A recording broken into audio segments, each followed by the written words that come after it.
बिहार हर साल बाढ़ का दंश झेलता है।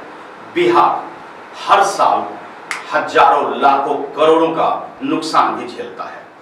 बिहार में हर साल बाढ़ की आहट आती है और इस साल भी बाढ़ की आहट आनी आरंभ हो चुकी है।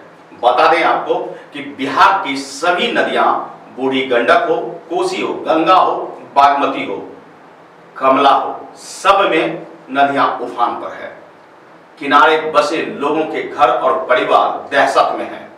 क्या कुछ हो रहा है बिहार का हाल, कैसे होता है यहाँ करोड़ों का नुकसान, किस तरह फसलें बर्बाद होती है और किस तरह इस बार बिहार को डरा रहा है यह बाढ़ की आहट, इस पर हमारी खास कवरेज देखिए। क्या बिहार में मानसून के बाद बाढ़ का खतरा बढ़ रहा है?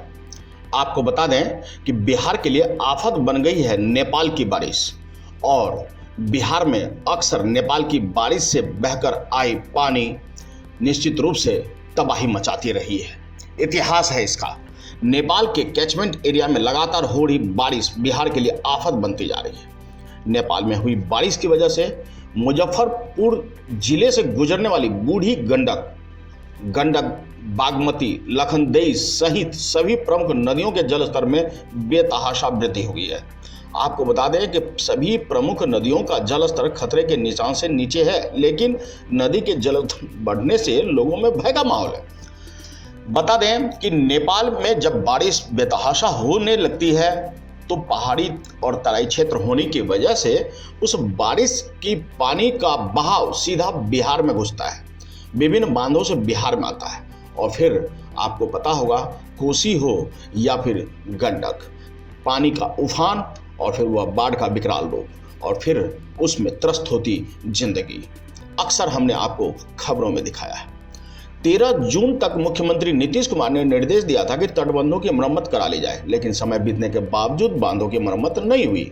बांधों में कई जगह कटाव है, जिस कारण भारी बारिश होती रही है और जल स्तर में वृद्धि भी हो रही है। बांध टूटने का खतरा बना हुआ है।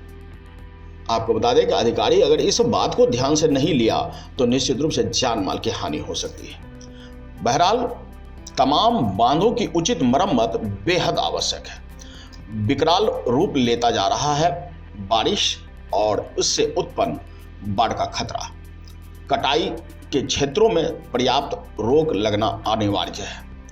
कोसी, गंडक, बूढ़ी गंडक, बागमती, लखनदेई सभी नदियों में जलस्तर धीरे धीरे बढ़ रहा है।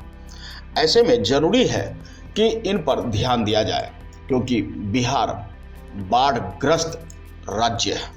यहाँ अक्सर बाढ़ ने तबाही मचाई, जान माल का नुकसान हुआ है। देखना होगा कि आखिरकार इस बार बाढ़ से पहले की यह दस्तक को हम किस प्रकार सुरक्षा की दृष्टि से मजबूत करते हैं। आम लोगों की जिंदगी इसमें हल्का ना हो, इसके लिए इसकी बांध को मजबूत करना, तमाम कटाई क्षेत्रों पर रोक लगाना प्रशासनिक तौर पर बेहद जरूरी है। तो रहिए सावधान, क्योंकि मानसून बिहार में दस्तक दे चुकी है और ऐसे में बढ़ती बारिश और वज्रपात, बिजली का गिरना, ठनका जिसे आप कहते हैं स्थानीय भाषा में, यह आरंभ हो चुकी है। लोगों की जाने जा रही है ठनका के गिरने के चपेट में आने से। बाढ़ का खतरा बढ़ रहा है। भले ही बाढ़ नहीं है, लेकिन नदियों में जिस तरह पानी का उफान बढ़ रहा है, कटान जारी है, अगर इस पर रोक नहीं लगी तो कुछ भी हो सकता है, और इसके लिए आगाह किया जा रहा है, आपको सूचित किया जा रहा है कि सावधान रहिए। तो बिहार की कवरेज पर हम ऐसी खोजपूर्ण रिपोर्ट लेकर आपके बीच आएंगे, क्योंकि यह है आपका चैनल, आपकी आवाज। बस आपको इतना करना है कि लाइक और सब्सक्राइब का बटन दबाना ना भूलें, क्योंकि आपके हौसला अफजाई के बाद ही हम और बेहतर अपने तरीके से आपके लिए जानकारी जुटाकर खबरें लाते हैं। धन्यवाद।